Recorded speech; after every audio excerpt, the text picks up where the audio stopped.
Ça nous pendait au nez, des situations aussi défavorables, beaucoup de fatigue, un manque aussi de cohérence. On s'appuyait aussi pas mal sur des individualités et au bout d'un moment, ça paye cash, on se fait punir. Et on n'a plus qu'à dire quoi? Adieu la Liga tout simplement. Hola a todos y a todas, j'espère que vous allez bien, c'est Baki Koune de Madrid. On se retrouve pour une nouvelle vidéo à propos du Real de Madrid avec ce match face au CF Valencia qui aura malheureusement tourné à l'avantage de nos adversaires. Vamos! Eh bien, Los Chavales, vous l'aurez certainement compris, je pense que ça se voit sur mon visage. Le Real Madrid s'est incliné face au CF Valencia au Santiago Bernabéu, 2 buts à 1. Une défaite qui fera effectivement beaucoup de dégâts. Une défaite lourde de conséquences tout simplement, puisque c'est un Real Madrid qui dit quasiment adieu au titre. Pour quelles raisons? Pour des raisons que vous savez très très bien effectivement, puisque le Real Madrid avant ce match-là comptait déjà 3 points de retard sur le FC Barcelone. Ce même FC Barcelone aussi qui avait l'avantage du goal à virage particulier puisqu'il s'était imposé au Santiago Bernabéu au match aller. Donc ça faisait comme s'il y avait 6 points d'écart entre les deux équipes. Et là avec cette défaite du Real Madrid, c'est un Real Madrid qui laisse quasiment l'opportunité au Barça d'élargir justement cette avance. Ce FC Barcelone qui jouera d'ailleurs ce samedi à 21h. Donc voilà, c'est très difficile effectivement pour le Real Madrid, pour nous d'ailleurs, pour les supporters également, parce que voilà, c'est le titre qui s'envole et c'est vrai que c'est difficile à accepter. Donc voilà, maintenant on connaît la situation au niveau comptable par rapport à ce classement de la Liga pour le Real Madrid. Et il faut revenir aussi sur ce match-là, puisque c'est un match déjà qui commençait encore une fois assez timidement. Pour ce match-là, c'est vrai que Carlo Ancelotti a essayé encore une fois quelques changements dans son 11 de départ. On voit bien évidemment que Fran González commençait dans les buts à la place de Lounine, qui était forfait pour ce match-là. Thibaut Courtois, effectivement, qui n'est pas de retour, peut-être face à Arsenal, on verra selon les sensations. Lucas Vazquez, toujours aligné en tant que latéral droit. Aurélien Tchouaméni avec Antonio Rudiger dans l'axe. Fran Garcia, latéral gauche. On va retrouver au milieu de terrain, bien sûr, Luka Modric avec Fede Valverde et Jude Bellingham. Et en attaque, c'était Brahim Diaz à droite.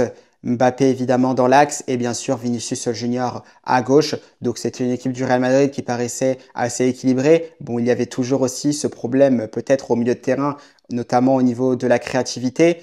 Donc on l'aura senti notamment dans ce match-là face à Valencia. Alors je peux vous le dire directement, moi qui aime regarder les matchs du Real Madrid, qui les regarde quasiment tout le temps, je peux vous le dire direct effectivement qu'ils étaient fatigués, ça se voyait à vue d'œil dès le début du match. On sentait que les joueurs voilà, poussaient déjà dans leur retranchement. Alors c'est vrai que derrière il y a eu des occasions avec notamment ce penalty manqué malheureusement par Vinicius Junior et ça on le sait à ce niveau-là, quand vous jouez des titres, ça se joue sur des détails. Quand vous loupez une occasion concrète face à un adversaire, généralement, vous vous faites punir pas très longtemps après. Là, ça a été exactement le cas puisque sur corner, effectivement, c'est Diakabi qui viendra punir les Madrilènes. Et là-dessus, déjà, je vous le dis, ça m'agace terriblement. Vous l'avez certainement vu dans mon sommaire où je parlais encore une fois de la rubrique défensif. Et là, ça s'est encore vu notamment sur les corners puisqu'on a du mal déjà cette saison sur les corners offensifs. On a du mal aussi sur les corners défensifs. Bien que sur les corners offensifs, ça va un peu mieux depuis quelques matchs. Mais sur les corners défensifs, c'est très très compliqué. On l'a encore vu. Toujours aussi cette défense en zone. D'ailleurs, cette défense en zone, moi, je n'ai jamais été très très fan puisque voilà, généralement, on est assez statique. C'est très difficile à défendre puisque les adversaires, eux, arrivent lancés. C'était le cas avec Mukhtar Diakabi, justement, qui d'une arrive lancé. On a Aurélien Tchouaméni qui saute à contretemps, un Antonio Rudiger qui se fait limite voler son portefeuille, puisque Mukhtar Diakabi passe devant lui, arrive à prendre cette position préférentielle et à se matcher ce ballon de la tête qui laisse aucune chance à Fran González. Et le pire derrière Los Chavales, c'est que vous pouvez regarder encore une fois cette action, c'est qu'au deuxième poteau, il y avait encore un joueur de Valencia qui était tout seul pour reprendre ce ballon si jamais Diakabi ne le reprenait pas. Donc voilà, ça montre encore une fois que c'est très compliqué sur l'aspect défensif pour le Real Madrid. Et que dire? Que dire? Parce qu'encore une fois, on le répète constamment. Pour ma part, je l'ai répété très souvent dans mes vidéos. C'est un problème qui n'est pas réglé. Et voilà, au bout d'un moment, ça paye cash. Ça paye cash, surtout quand vous jouez des titres. Voilà, c'est un but encaissé naïvement. Après un penalty malheureusement manqué, ça fera un but à 0 pour le CF Valencia.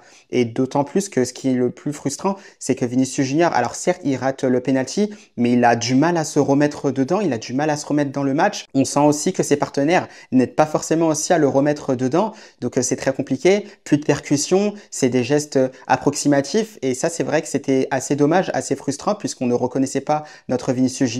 Mais d'une part, c'est vrai que je ne suis pas surpris parce que Vinicius, c'est un match sur deux en ce moment au Real Madrid, pour pas dire un match sur 5. Il y a où il a été très bon justement face à la Real Sociedad en demi-finale retour de la Copa del Rey. Alors là-dessus, rien à dire, il a été très fort, c'est lui qui a relancé son équipe, mais malheureusement, c'est comme je le disais, une fois sur 5. Une fois sur 5, ben voilà, il a manqué son match face au CF Valencia. Kylian Mbappé lui offre justement une belle occasion puisque c'est un penalty à transformer. Et malheureusement, voilà, c'est un Vinicius Junior qu'on ne reconnaît pas forcément. Il rate son penalty. Alors bien évidemment, on le remet pas en question non plus. On le soutient toujours, Vinicius. On n'oublie effectivement pas ce qu'il a apporté au Real Madrid et ce qu'il continue d'apporter justement. On espère qu'il sera là encore pour de longues années. Mais toujours est-il que voilà, sa saison est en demi-teinte, pour pas dire manquée. Et là, ça le prouve clairement. Le penalty le prouve clairement. Et par la suite, on sera mené 1-0.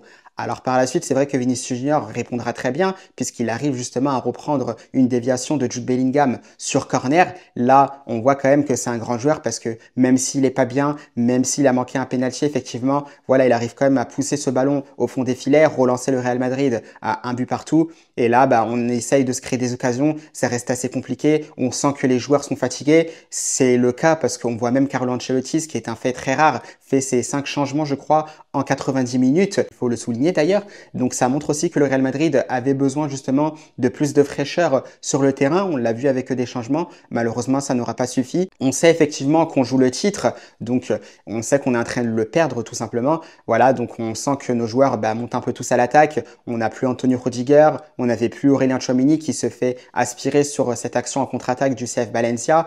David Alaba aussi se fait un peu aspirer puisqu'il essaye de revenir dans l'axe. C'est déjà trop tard puisque c'est Camavinga qui essaye de coulisser et derrière ce superbe bon ballon pour Hugo Duro qui catapulte ce ballon de la tête et notre pauvre Fran González ne peut rien faire. On ne peut que constater les dégâts et les dégâts, vous le savez très bien, c'est la perte du titre parce que je pense que le Barça gagnera face au Betis Séville ce soir. Du moins, si le Barça ne gagne pas face au Betis Sevilla ce soir, même avec un match nul, voilà, il y a quand même 4 points d'avance plus ce fameux goal à virage particulier. C'est vrai que c'est très difficile à encaisser et voilà, on perd le titre tout simplement sur des erreurs naïfs et surtout sur un manque de régularité tout simplement parce que ça nous pendait au nez et on ne peut pas dire qu'on ne le méritait pas non plus. Par contre, Los Chavales, c'est vrai que vous le savez certainement, le Real Madrid a perdu ce match et c'est mérité. Je pense qu'on a raison de tomber sur les joueurs. Ça, là-dessus, il n'y a aucun doute. Est-ce que le Real Madrid mérite de perdre cette Liga sur l'ensemble de la saison?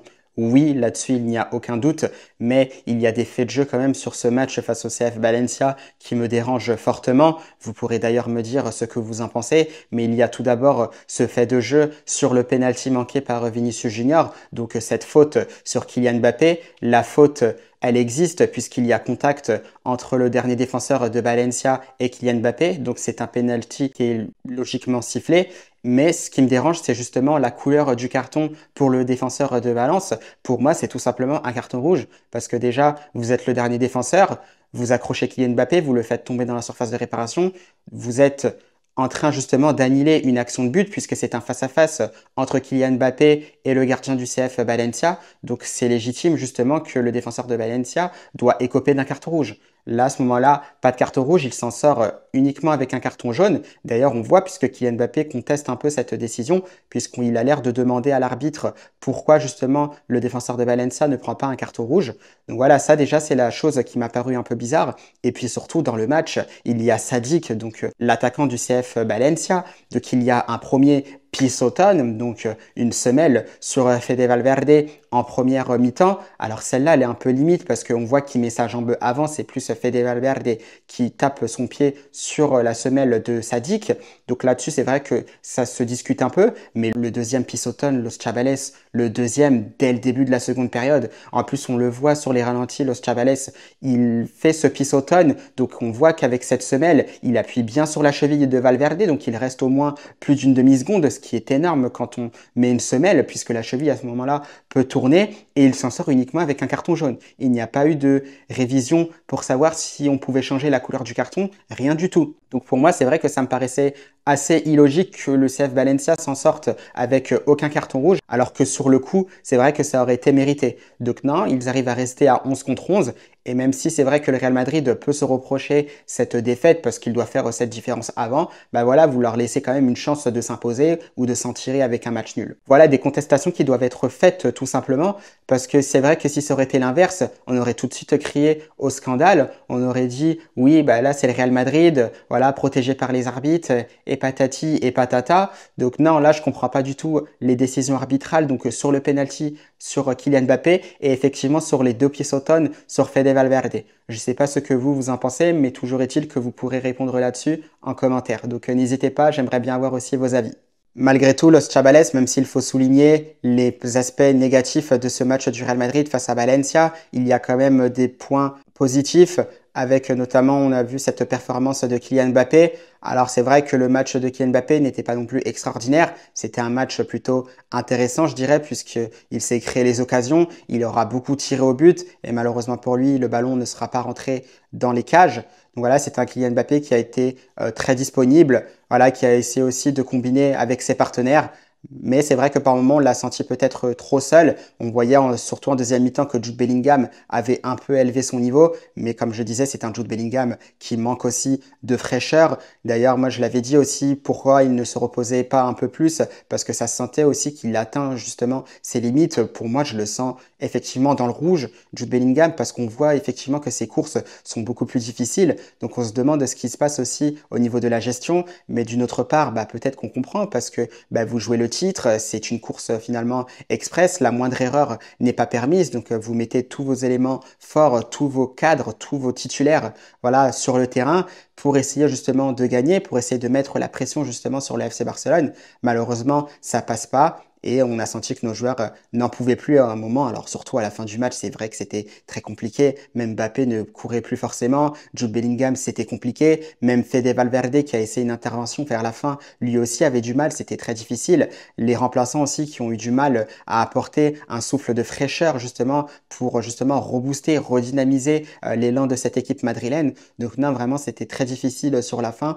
Donc voilà, c'est quelques petits points positifs. Il n'y en a pas eu beaucoup, tant je trouve que le Real Madrid a peut-être manqué d'imagination sur ce match-là, mais finalement c'est un Real Madrid aussi qui manque d'imagination sur l'ensemble de la saison.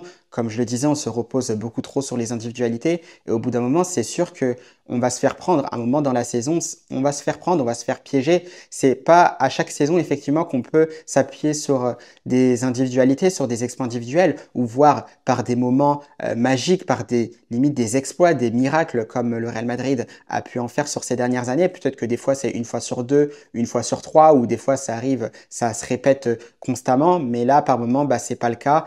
Et c'est ce qui se passe aussi des fois avec Carlo Ancelotti, parce que si vous remarquez bien, Carlo Ancelotti, à chaque fois qu'il a pris effectivement la tête du Real Madrid, eh bien c'est un peu une saison sur deux, vous savez. Prenez par exemple lorsqu'il est arrivé au Real Madrid, la saison 2013-2014, il remporte la Copa del Rey et la Champions League, mais la saison d'après, saison blanche, il est remercié et le Real Madrid change d'entraîneur. Il fait son retour effectivement en 2021-2022.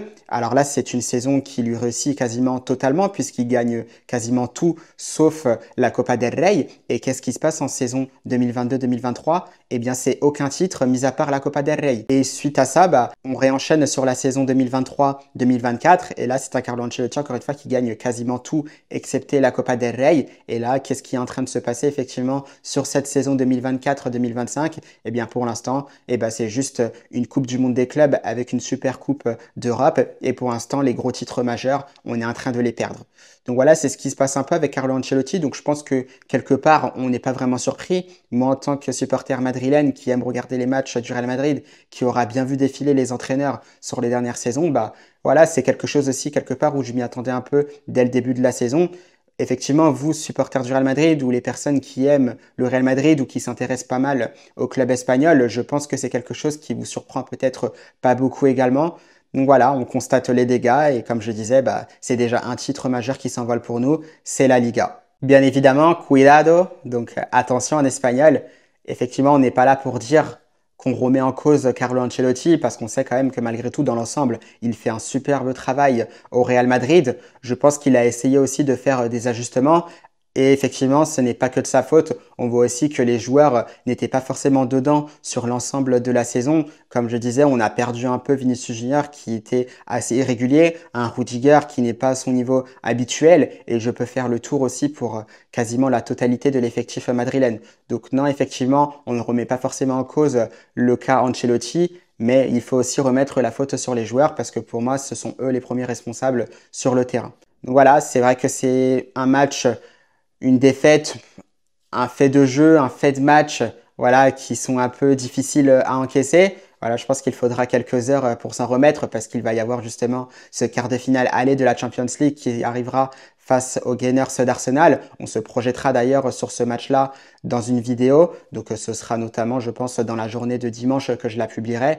Quoi qu'il en soit, vous l'aurez certainement bien compris, déçu de cette défaite, donc déçu de perdre certainement la Liga parce que j'aurais bien aimé que le Real Madrid fasse un doublé, donc gagner la Liga une deuxième fois d'affilée, ce qui n'est pas arrivé depuis belle lurette, donc c'est vraiment dommage. Donc c'est un objectif qui s'envole, il faut l'accepter. Vous pourrez me dire effectivement en commentaire ce que vous avez pensé du match, ce que vous pensez effectivement du Real Madrid qui a potentiellement perdu cette Liga.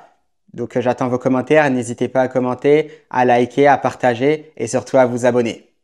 Eh bien, Los Chavales, c'est la fin de cette vidéo. J'espère qu'elle vous aura plu. J'espère malgré tout que vous aurez passé un moment assez intéressant sur ce match du Real Madrid face au CF Valencia, malgré la défaite. Comme je disais, on se retrouve ce dimanche pour une vidéo. Donc, on va se projeter sur ce match entre Arsenal et le Real Madrid, en quart de finale aller de la Champions League. Eh bien, je vous souhaite une belle fin de week-end et surtout, à la Madrid!